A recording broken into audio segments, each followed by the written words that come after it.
All right, welcome to the February Key Ministry Disability Ministry Video Roundtable. My name is Beth Golick, and I'm with Key Ministry, and Catherine Boyle from our team is here as well. And our subject today, we're going to be talking about volunteer guardianship. And for those of you who have been on our monthly roundtables on a regular basis, you know that our roundtables are discussions.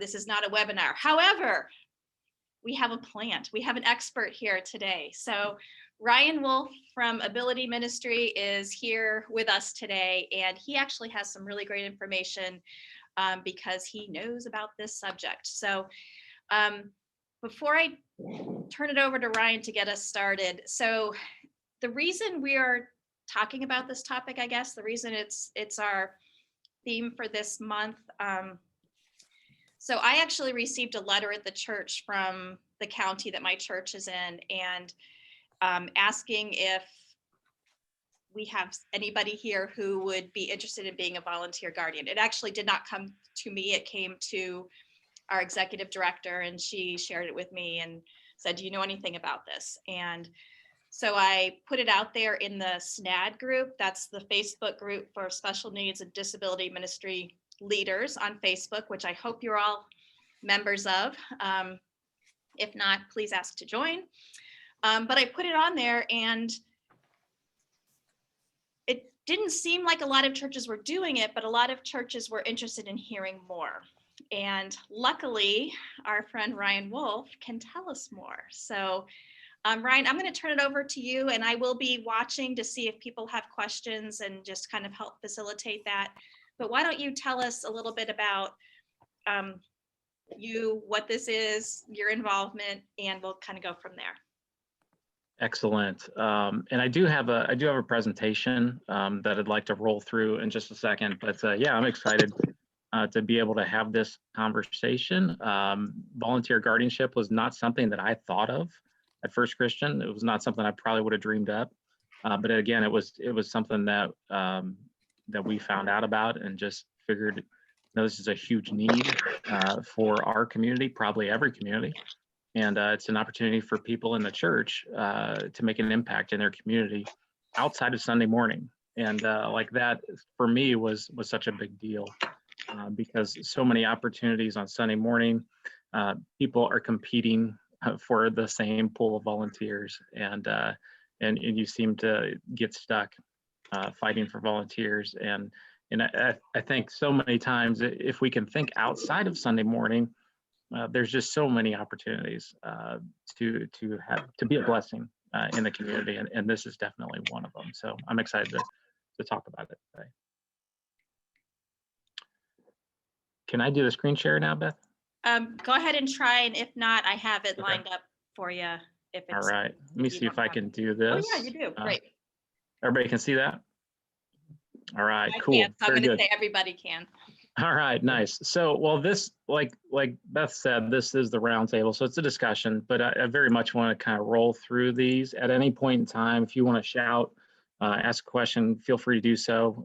Definitely at the end, take any kind of questions that you guys have about this. But I thought a good place to start would be just about how it started at First Christian, and just give you a little bit of background about how we got there. And I always get excited when I have an opportunity to talk about my friend Coral, because almost everything in our disability ministry comes from friendship, a relationship.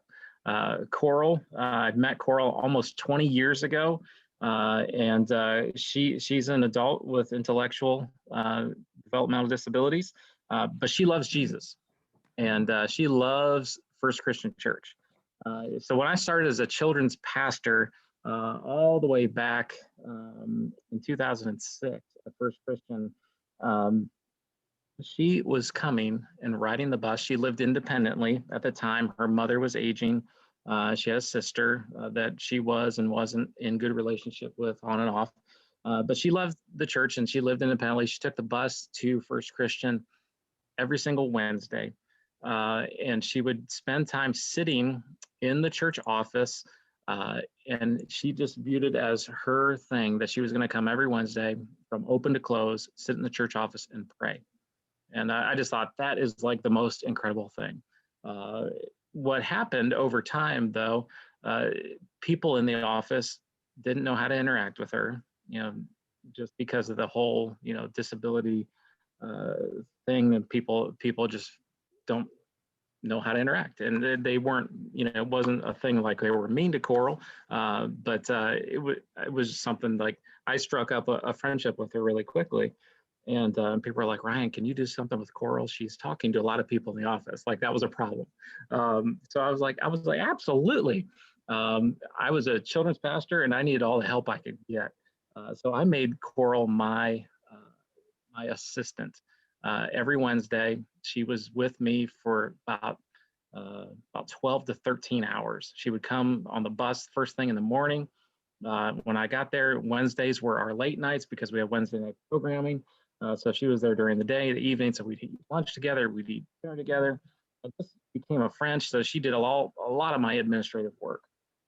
And she opened my eyes to something that I wasn't necessarily seeing because it wasn't my world, was just the world of people with disabilities.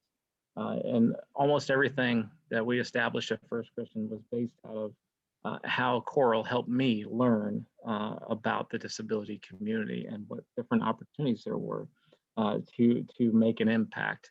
And I began to ask myself, how many Corals are there in my community? She's obviously, getting up in age, and over time her mother passed away. Again, she became more than just an assistant. She became a friend. She came to our family gatherings for like holidays, birthdays. We celebrated, and to the point where even my kids would refer to her as Aunt Coral. And to this day, she still calls me almost every single day just to talk. And last night she called me and pretended she was the weather lady. And she pretended that it was 90 degrees outside. So that was the entire conversation, and it was amazing. But back then, I began to wonder, like, how many different Corals are there in our community that we can have an opportunity to minister with, and to help, and to empower, and to release into ministry. So just this whole thing was birthed out of kind of the philosophy that a healthy disability ministry knows the needs of its disability community and it meets them. So for me, again, I didn't know a whole lot about the disability community. It wasn't something that I lived every day of my life. So we started asking questions. And the question that we asked repeatedly is, how can we be a blessing, no strings attached? We began lining up meetings with different leaders in the disability community. Like one of the first meetings that we lined up was the superintendent of Stark County Board of Developmental Disabilities, Bill Green. And he was on board with whatever help he could get because of budget cuts and different limitations that they had at the county board. One of the first things that he said was, we'd love help putting on a social event for our community. So that's where we started with our prom, which we called Cafe Disco. Any Office fans out there? So we started that years and years and years before the Night to Shine proms, and it was a great success. And we kept going back. We continued to ask the question, how can we be a blessing, no strings attached? We asked it to leaders in the Special Olympics community and the Challenger baseball community. They said we need coaches, so we gathered up coaches to go volunteer in those leagues. We continued to ask that question to the leadership, and they said we need a baseball field to play on. So we raised $50,000 in less than a year, built a baseball field, dedicated it, became a really big deal. We started, again, having these conversations, building relationships with people, and started to get known in our community for different things. So I keep going back to different community leaders and say, how can we be a blessing, no strings attached?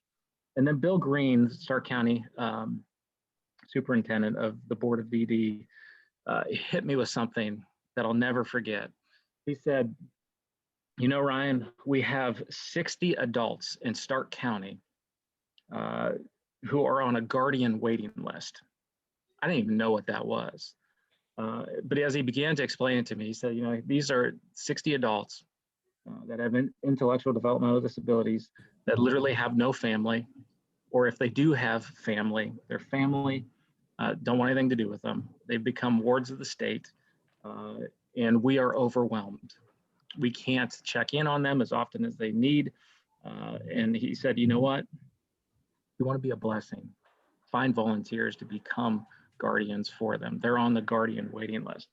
And so this like broke my heart. I'm like, here's 60 people in our own community that need our help. And it just so happened this was around the time that we, had the dedication for our baseball field. The newspaper was there. They interviewed me. We had a good relationship with the lady at the newspaper, and they knew about the prom. They knew about some of the other things that we were doing. So I talked about the different things that were going on. And the last question she asked me as she interviewed me was, she said, "What's next?" She says, "You're always about meeting needs in a community." And it was just after I had had a conversation with Bill Green about the guardian waiting list. And I said this in the article, and I had no idea how I was going to accomplish it. I said, you know what? I've heard that there are 60 adults on a guardian waiting list. It's unacceptable. We're gonna take care of that. And so again, it was one of those things like I knew it was right. I knew we had to do something about it. I had no idea how we were going to do it. Sometimes you speak before you have all the action plans laid out, and you just kind of cross your fingers and hope and pray. But it wasn't until the next day. So that newspaper article hit the stands, I think, on Sunday. I got a phone call in my office on that Monday from our county probate judge, Dixie Parks. And she said, "Hey, Ryan, I need you to come to my office." And normally when the judge says, I need you to come to my office, it's usually not a good thing. But she read the newspaper article about the field dedication, what I wanted to do next, about wiping out the guardian waiting list. And she said, "Ryan, I want to help you be successful in doing that and getting guardians."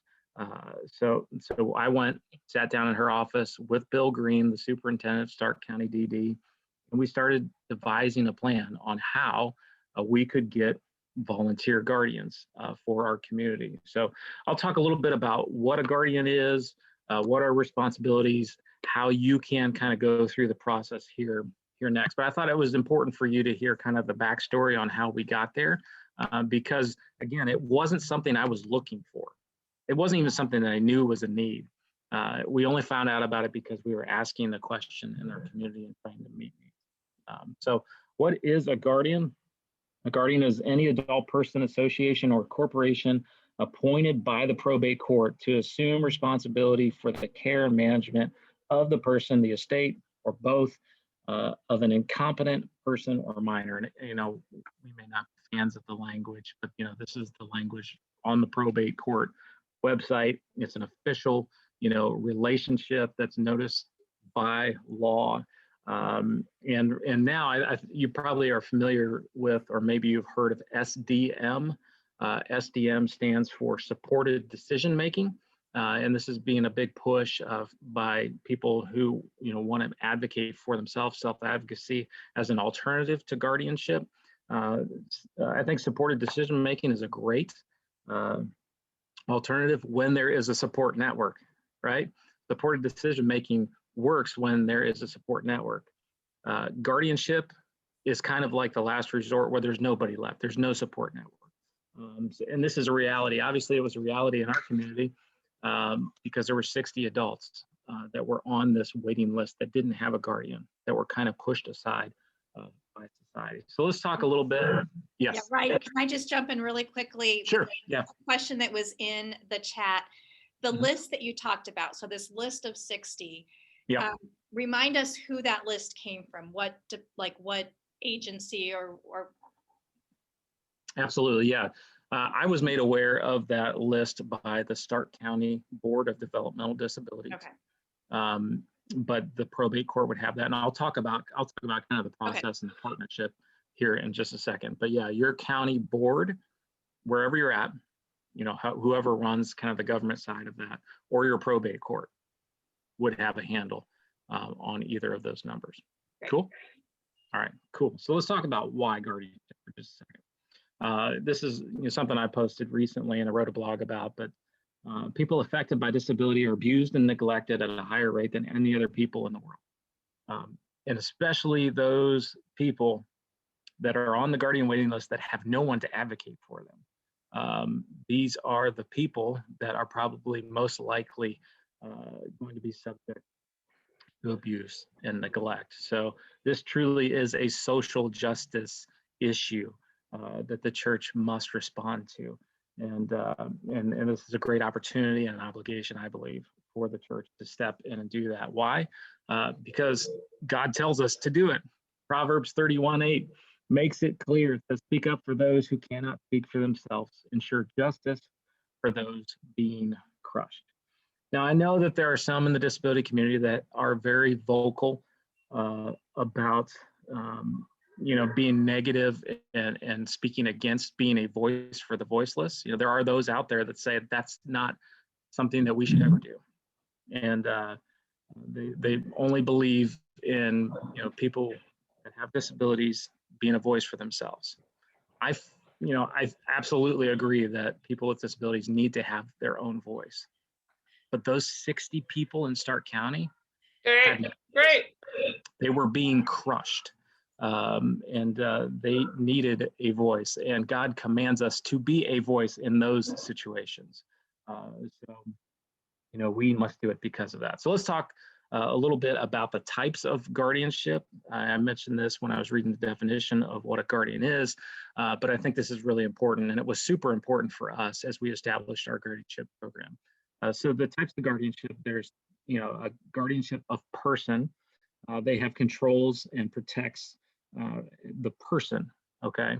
And then there is a guardian of estate where you control and protect the assets or the property of the ward, or you are the guardian of both person and estate. For us at First Christian, we were only the guardians of person. When you get involved in finances, this is when things get really difficult, and sometimes people feel like they get in over their heads. And as we are recruiting volunteers, we want to make the pathway as easy as possible. And whenever you say, okay, you're in charge of someone's assets, finances, whether they're limited or great, people get really nervous about that. So unless you have a background in that, that was something that we decided at First Christian that we weren't going to do. We were just simply going to be the guardian of person. So let me talk to you about kind of the steps in becoming a guardian. Again, this is an official, legally binding relationship with the courts. So first, obviously, you fill out an application with the probate court.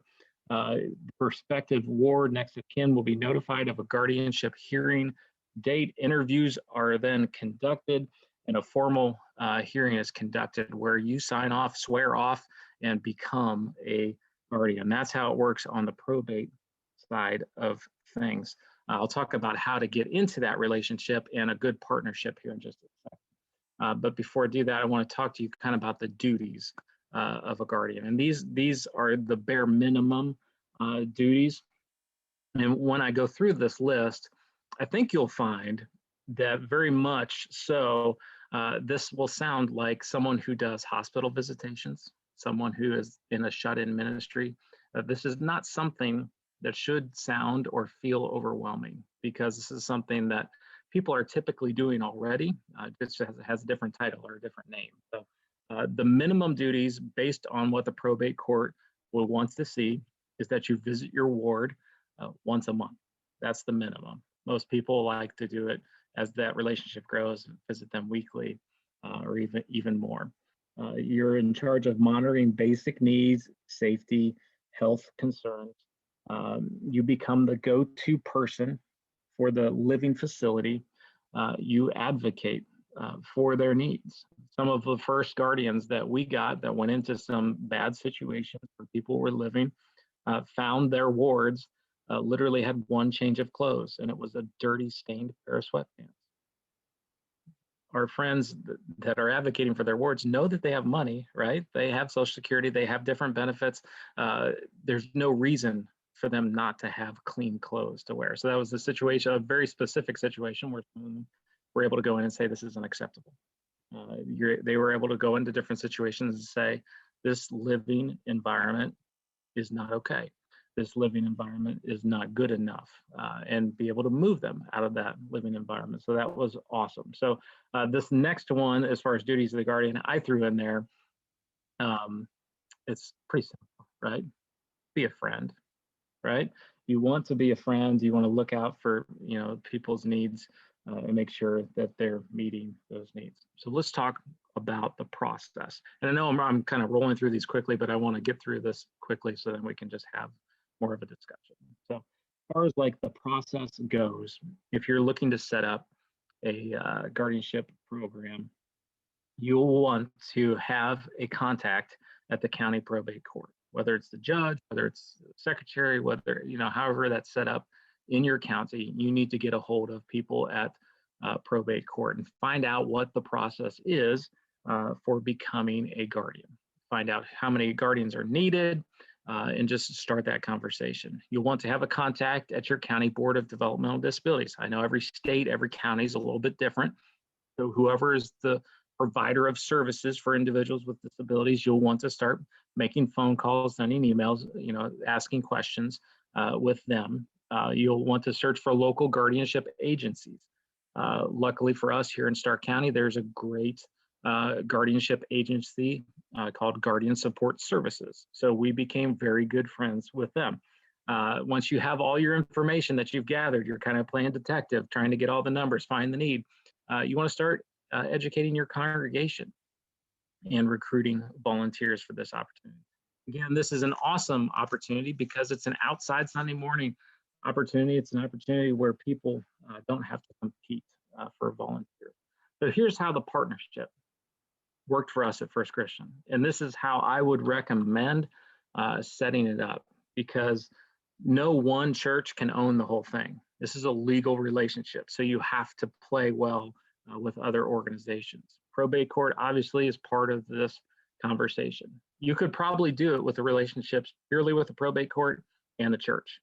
However, I think it's better when you bring other people into the conversations. The County Board of DD, for us, it was Guardian Support Services, an agency that dealt strictly in guardianship situations. So what was perfect for us was the court or the county board would become aware of guardianship issues. They would come to us and say, hey, do you have any volunteers ready to go? Having volunteers ready to go meant that they were trained and background checked and all the whole 9 yards. That wasn't something that I felt comfortable doing. So we leaned on Guardian Support Services. Guardian Support Services provided the training for us. We would screen them as a typical volunteer. They would do some other things as well, but they got their training from Guardian Support Services. Once they were trained, we tried to pair up, between the 3 or 4 agencies. We would try to find the best fits, because not everybody's a good fit with everybody else, and finding a good fit is important. So working together as all these agencies, we would recruit the volunteers, the Guardian Support Services would train them. We would set up, with the court, the hearing dates, get people situated and get them plugged in to becoming a volunteer guardian, to doing those things. So that's kind of in a nutshell, the process, the partnership that I recommend as far as getting that set up for a volunteer guardianship type of program that can work and be impactful and change lives. So I'll pause here maybe for questions, and then kind of the rest of the presentation is maybe an alternate route to go if this sounds too overwhelming for you all. So why don't we pause here and talk questions, and then if we got time, I'll walk you through kind of an alternate way that I think you can get to this if it feels overwhelming. All right, this is incredible.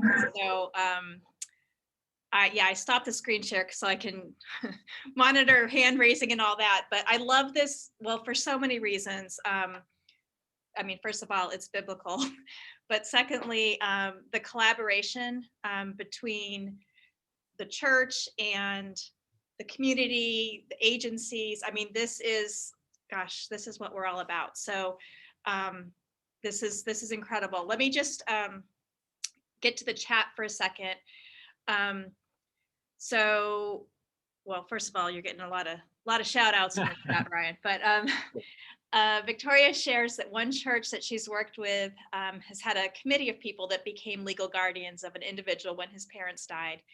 And it was such a cool story of community. And, she loves thinking about how to replicate such stories. And I think, I mean, you've given us, I think, a lot to, to think about. And you mentioned that every state, every county is a little bit different, but I think you've kind of presented a model that we at least would start with, to try to find, the right connection, the right people to talk to. Let's see. So before we go on to the additional information, some people would like to get their hands on your PowerPoint. Is that something, could I put this, may I post your PowerPoint when I post the recording? Yeah, absolutely. Okay. Absolutely. All right. So we'll make that You guys happen. can do that. Okay. And at some point, we'll probably throw this on our website as well. Yes. So definitely you'll want to check out abilityministry.org for some really fantastic resources. .com. Sorry, abilityministry.com. That's fine. Not .org.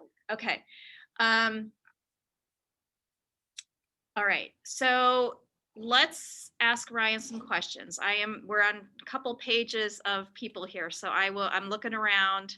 Wave your hand wildly or unmute yourself if you have something to ask or say. So in the chat, the question is, do you ever need legal help for this? Partner with local law firms? We never had a situation that came to that. I think anytime where we had a difficult situation where someone, like I said, was not being well cared for, that's where we leaned on those different partnership relationships, because Guardian Support Services had those supports in place that we needed. Obviously, the county board could come in, more heavy-handed if necessary, but we had very few of those situations. Most of our relationships were just wonderful relationships that turned into great friendships. But no, we never needed legal intervention. So it's obvious how often the word relationship has been mentioned, and it sounds like that's kind of the key to this whole thing. You talked about, not just the relationships between the person and the guardian, but also relationships between these agencies and the Board of DD. So the question is, is there a cost to work with Guardian Support Services and do the training and background checks? Is this service offered in all states? I don't know if that is offered in all states or not. There is a guardianship, kind of a national collaboration. I'd have to look that up and track that down. But Guardian Support Services is more unique to our county. But I do believe, like, if you look for the national organization, they can point you to what is available in your states.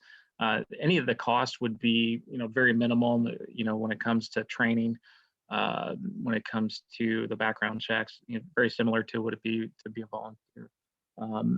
There's some court fees, but because of the relationship and partnership we had with all these organizations, all the court fees ended up getting waived for us.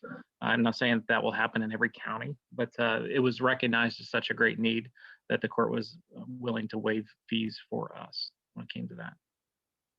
I think it's so cool how the probate office contacted you, and that's how that was kind of how it started. But would you say, are you saying that's probably where you should start there, or with the Board of DD? Board of DD, I would probably start with a phone call to probate court, since they're kind of the gatekeeper, Okay. to these, official legal relationships. So I would call into probate court and ask, the question, is there a volunteer guardian, or is there a guardian waiting list? That's where I would probably start with my first phone call. Okay, great. Another question in the chat: what encouragement would you give to individuals or churches who are interested in this but are hesitant to engage in the court/legal process? That's the second half of my presentation. Okay. If you would like to screen share again, and maybe this would be a good time to go into part 2. Oh wait, Deanna has a question though. Okay.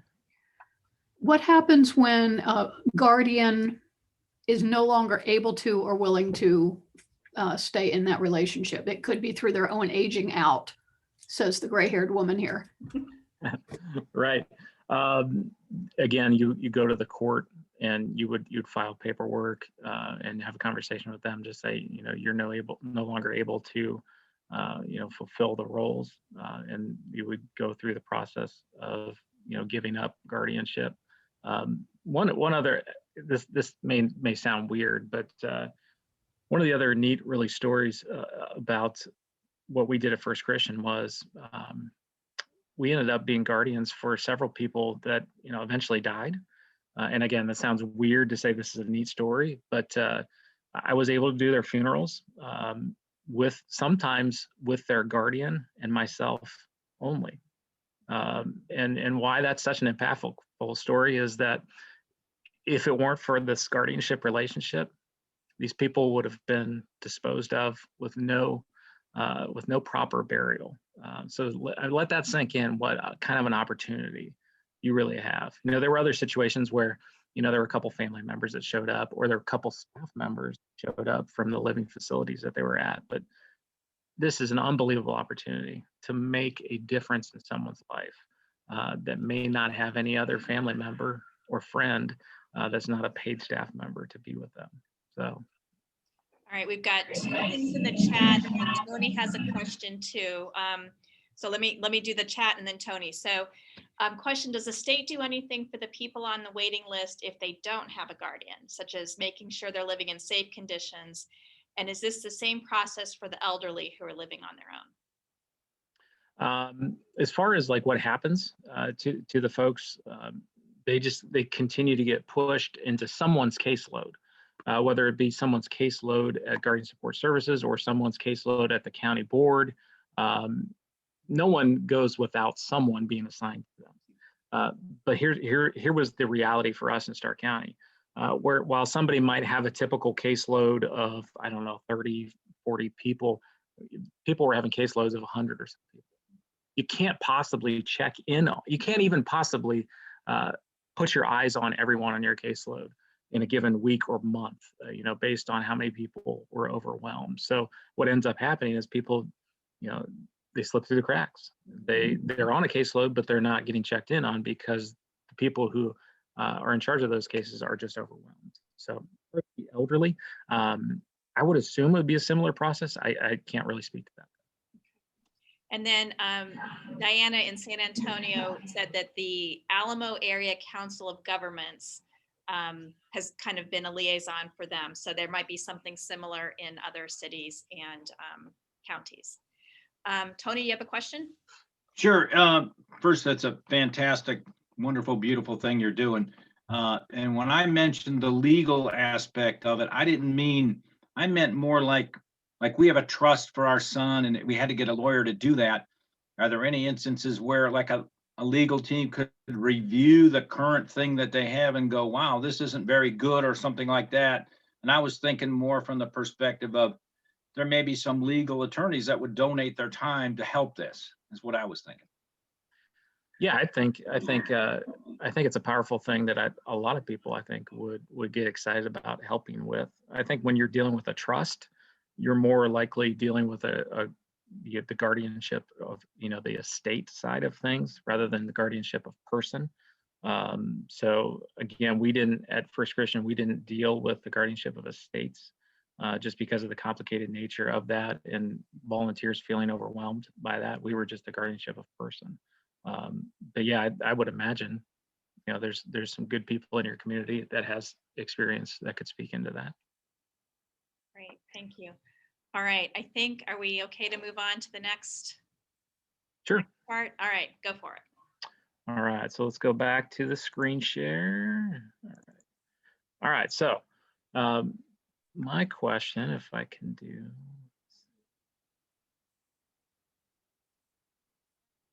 let me stop share and let me try to redo that.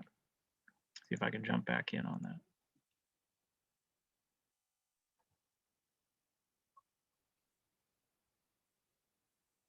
Hopefully I didn't mess it up when I. No, you're fine. You're fine. Here a minute ago. All right, can you guys see that? Not yet. Go ahead. Not and yet? Okay. Screen share All again. right, let me try that again. Try that again. Sorry, guys. There we go. All right, that better. All right. So let's do that. So you can see that. Yes, good. All right. So back to the question that was asked, do we have to go through the courts? The question, I guess the answer is yes, if you want a legally binding, relationship where you're doing this to meet a very specific need in your community. But if that's a little intimidating for you, here's what I would recommend, is asking the question, what if everyone had someone? Everyone in your congregation needs somebody. No doubt, if you believe what the CDC says that 26% of all adults live with disability. That's 1 in 4 in your congregation. 80% of disabilities are hidden, so you can't always see them. But I'd be willing to bet people within your disability ministry that either live alone, don't have family that they're close to, spend holidays by themselves. So ask yourself, what if everyone had someone? And what if you worked a kind of guardianship type of relationship within your congregation with those individuals that you have in your congregation that need someone to be in relationship with? I like to go back to scripture for everything. Galatians 6:10 says, when we have the opportunity to do good to anyone, we should do it, but we should give special attention to those who are in the family of believers. So when you look at this verse, when you look at your situation within your congregation, with the individuals that need someone, okay?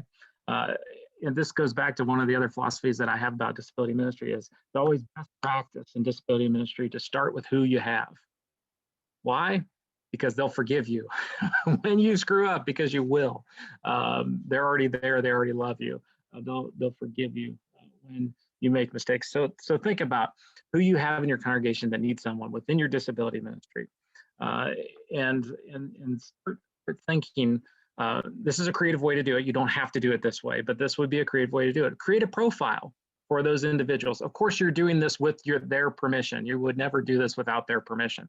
So you would talk to them and say, hey, how would you like it if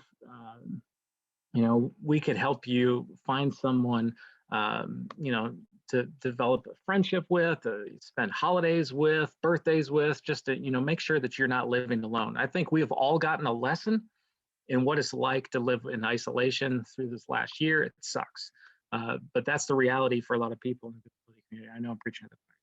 But what if you created a profile? So I made a generic profile up for my friend Coral.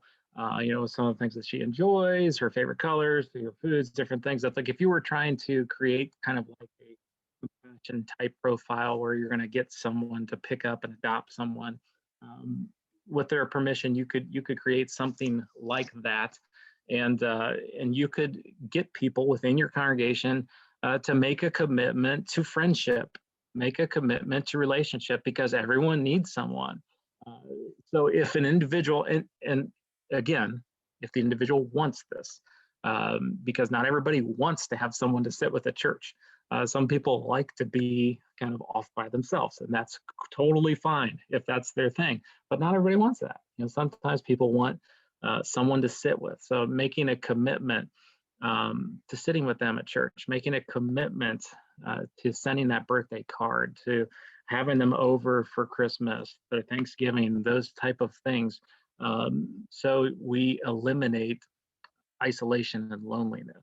Is essentially where I would recommend you starting. And again, there's so many different ways that you can go about creating these type of relationships. But I think what you'll find is that once you wipe out that need in your congregation, And once people see just how easy it is to be a friend, it's not scary. You're more alike than different. I think people will be more open to the conversation of, okay, we've met the need in God's family, in our congregation. Now let's go and meet the need in our congregation. So it's kind of the long road to getting to becoming a volunteer guardianship type of program. So I would recommend, if you're feeling like the legal thing is too overwhelming, start it in your congregation, make it a program. You know, if you don't like the word program, just facilitate relationships and make sure everybody's got somebody. It's really that simple. Wow, I love that. And I'm sure there are people that have just heard you describe that and are inspired to get started at that level as well. Yeah, I mean, I just think about the people in your disability ministries. Who will say no to friendship? Right. Right? Very few. There will be some that just would be weirded out by somebody wanting to be their friend, but there are very few. So I just create avenues for relationships, create avenues for friendships. And truly you would change the world for those people involved in that friendship. All right, so I'm opening it up. If anybody has questions, please unmute yourself and share, or type them in the chat and I can do that for you. Oh, here's one. Are there any legal issues with bringing a person to church that you are a guardian to if they don't have a Christian background? I would say no, as long as it's, they're consenting to it, as long as they want to, and you're not forcing them to go to church.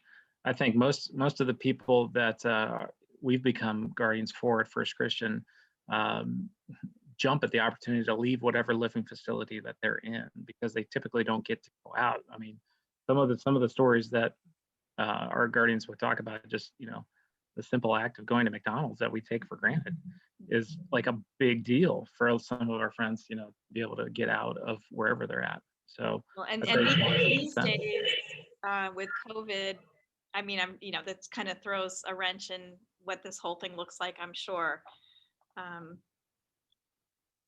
And people aren't able to get out on these little adventures, maybe. Yeah, absolutely. And really, I mean, one of the crimes of the world that we live in is the fact that public transportation doesn't run on Sundays. Yeah.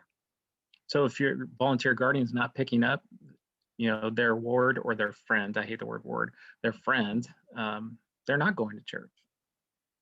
So there's a couple things in the chat. I'm just gonna address them. So if you have specific questions for Ryan regarding your church, Ryan, what would be the best way for folks to reach you? So it's abilityministry.com, but what is that? Can they reach you through the website? Yeah, you can go to abilityministry.com. You can email me directly, Ryan, RYAN, @abilityministry.com. You can fill out a consulting form if you want to set up a consultation with me. I'd be happy to, talk with you. So there's lots of different ways to get a hold of me. So any of those would work. All right, great, thank you. And then Barbara's mentioning a curriculum resource that she has, and I would encourage you, Barbara, to share that on our Market Monday, which is on the SNAD Disability and Ministry Leaders Facebook group. So please request to join that and share in there. You're gonna reach about 2,000 disability ministry leaders around the country. So we do promotion of resources on there on Market Monday. Andrea shares that this is so encouraging as her twins transition into adulthood. It's something she's thought about, but doing this proactively is not something that she's ever thought about. So, and Ryan has shared, oh, that's an easier email address, Ryan. I always do the CC. Yeah, that was our original website that we had Can I set switch up. to this one? Yeah, absolutely. Oh, cool. Okay, so Yep. Ryan at abilityministry.com to reach Ryan with, so Tony, why don't you reach out directly to Ryan with your question? All right, anything, oh gosh, we're cruising through this day. Any questions or comments? Yes, Catherine.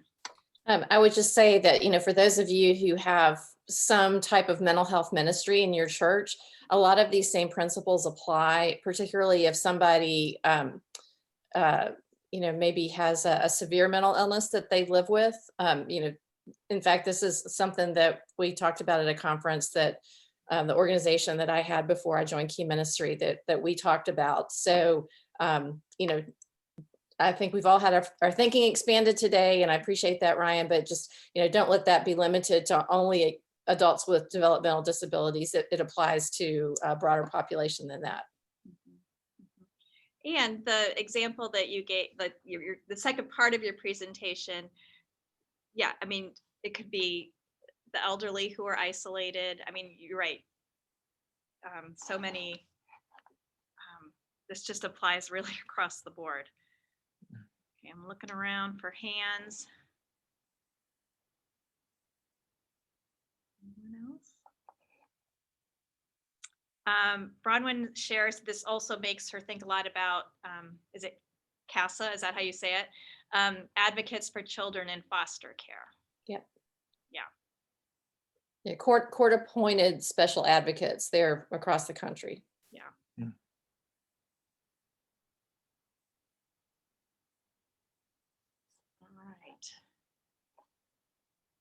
All right. Well, this has been absolutely incredible. So thank you so much, Ryan.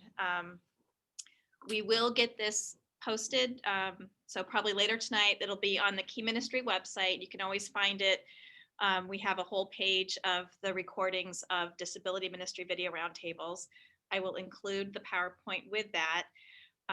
Again, you can reach out to Ryan at ryan@abilityministry.com.